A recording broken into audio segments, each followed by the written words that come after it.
Perform AC/DC analysis for the common emitter amplifier and find RB, which means the bias resistor you can see to the left of the base. So we are given that beta is 100, early voltage is 50 volts, and IC, or the collector current, is 2 milliamps. We are also given a few resistor values, such as the source resistor, 2 kilo ohms, the DC voltage source, which is 12 volts, and we also notice that there is no load for this common emitter amplifier, except for this capacitor, but that doesn't affect our equation for basic DC analysis. So we can start off by just labeling the parts of the BJT, such as the base is over here, collector's over here, and emitter is down here. And again, you can see that the emitter is directly grounded, which means that this is indeed a common emitter amplifier. So let's start off with basic DC analysis. Under DC conditions, we know that the capacitors are open. So let's write open caps. So let's redraw this, and if we know that the capacitors are opened, that means that RS and VS are effectively nullified, right? So the new circuit essentially starts at 12 volts here with this bias resistor. I'm going to move it to the left and rotate it 90 degrees counterclockwise so it looks a little nicer. We can put 12 volts over here, and here is our bias, and that's essentially everything left of the transistor. So we can add the transistor, which still exists under DC conditions, add our collector resistor, which is RC equals 4 kilo ohms, and that's essentially it. Everything else is grounded, which is the emitter here, collector up here, and base here.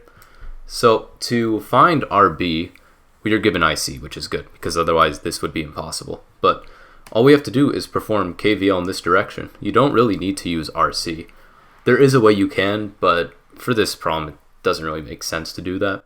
So let's do a basic KVL. So we know that 12 volts, we're starting on the left side here, equals RB, which we know is times the base current, IB. RB, IB equals VB, so the voltage drop. And we know that for a transistor, there will be a 0.7 volt drop across one junction, BE or BC. But since we're going down BE, we know it's also going to be 0.7 volts, just like a diode. And that's essentially it. There's no resistor on the emitter, so that's all we need. Rearranging this, we get RB times IB equals 12 minus 0.7, which is 11.3 volts. Since we're trying to find RB, let's divide by IB, and that effectively gives us RB equals 11.3 volts divided by IB. Now, we don't exactly know what IB is because we're not given IE either. However, we are given IC, and we know that the relationship between the two variables is that IC, I'm going to write it over here, equals beta times IB. It's as simple as that. This formula effectively demonstrates the amplification of the BJT. So if we divide by beta, we're able to isolate IB, which we are actually provided both these variables. So let's solve this. IB equals 2 milliamps, which I'll write as 2e negative 3 amps, or 2 times 10 to the negative third, over 100. Therefore, IB equals 20 microamps. Knowing this, we can go back to this RB formula. I'll put it on the left side of the page over here, where RB equals 11.3 volts over 20 E negative 6 amps, which equals 565 kilo ohms.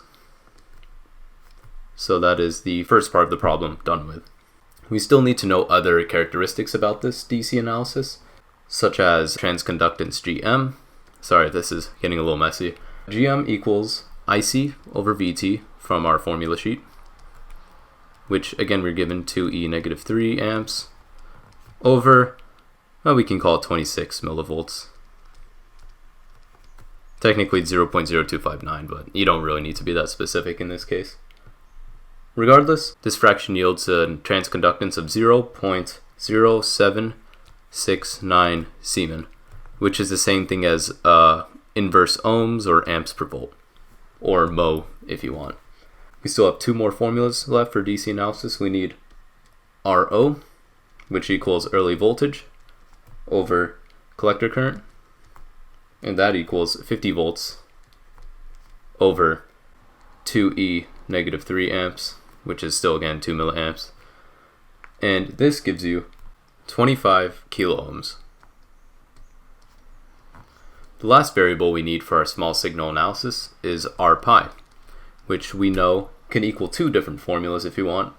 The first is VT over IB, or with a little bit of rearranging, that could also equal beta over GM.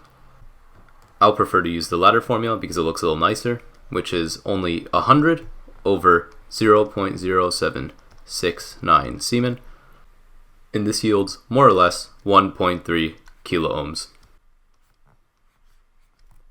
We now have what we need to perform AC analysis on the circuit and create an AC equivalent model.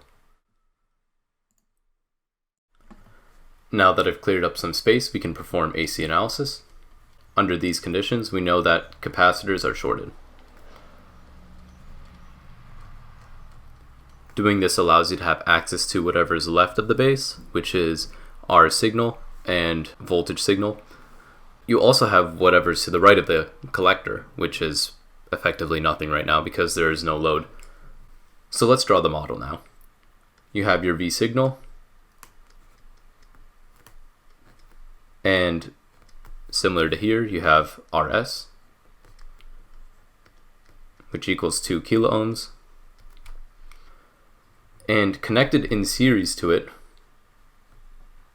we have our bias resistor RB, which we calculated from before was 565 kilo ohms. Since whatever's on the bottom here is the emitter, we can just connect them. And parallel to the RB resistor, we have R pi, which is essentially also R in. You can call it either one. R pi we found equaled 1.3 kilo ohms.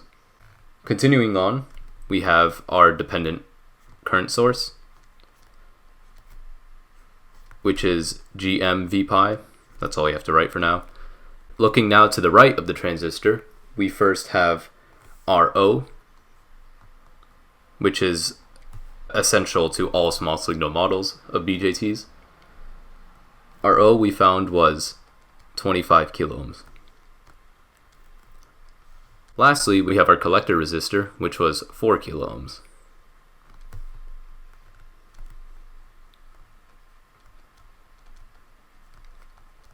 Typically, we would also have a load resistor to the right of that, but in this circuit, we're not given that. And we know that the voltage potential here is VO, or V out. Having known all of this, we can pretty much ground whatever one we want because the emitter is grounded. And we can finally find the last few terms that we need. So looking in from the left side, not including the source resistor, make sure you never do this for R in unless explicitly told. We can find R in here, and looking from the right, you never include RL, remember that, but you can include whatever's to the left of it. We have R out. R in, as we can see here, equals RB in parallel with R pi, which is 565 kilo ohms in parallel with 1.3 kilo ohms. And since we know that if you put a very high value in parallel with a very low value, you'll result in the low value. So we can approximate that this is also 1.3 kilo ohms.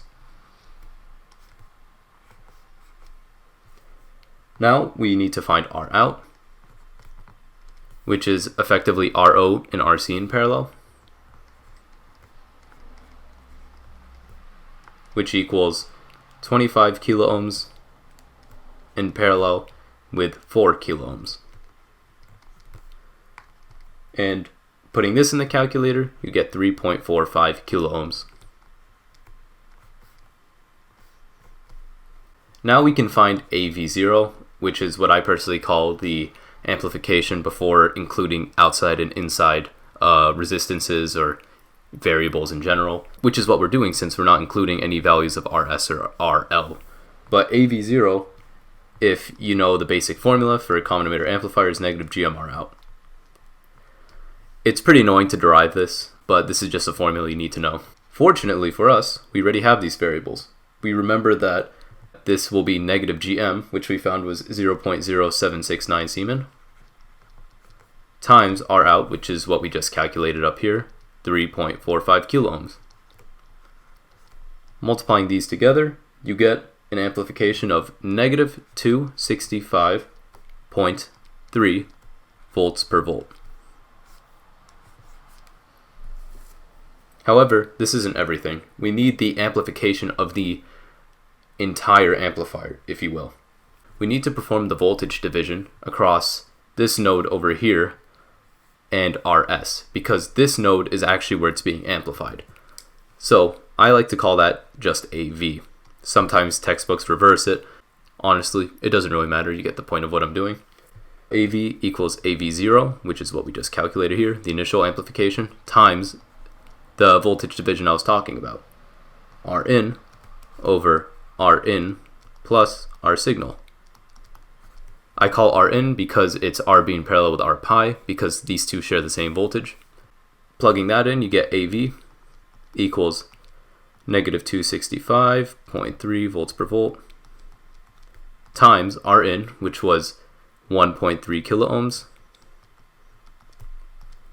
over 1.3 kilo ohms plus 2 kilo ohms for R signal or RS, which gives you a final answer of negative 104.5 volts per volt. This is your final answer. This is actually what you may see when you use this whole circuit.